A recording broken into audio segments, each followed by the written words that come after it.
Welcome to Saudi! Hello mga tita! And for today's video, andito po tayo ngayon sa Saudi. Ayan, so weekend travel namin ng buong pamilya. At dahil gabi na kami ay kakain na ng dinner, dito lang yan sa Al Romancia, dito sa Saudi.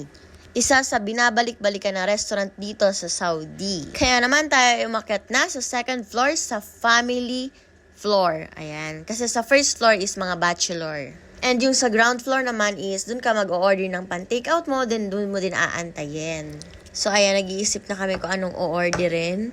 Buti na lang may isang mama dito na napagtanungan namin kung anong masarap na orderin dito sa Al Romancia. Kaya naman, thank you po, brother!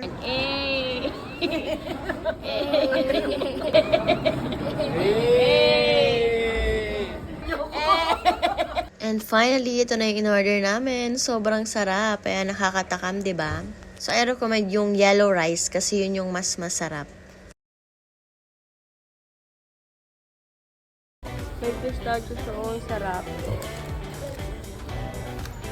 Titikman niyo yung kunafa nila. Na-try na nila, hindi ko lang sila na-video ha. Ako naman. Yeah, I know.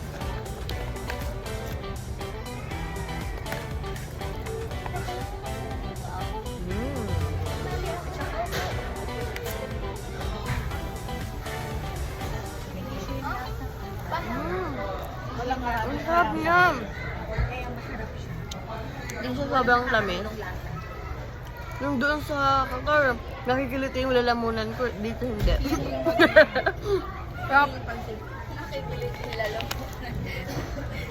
Sapa. Sapa. Sapa. Pistachios, no? Opo, pistachios.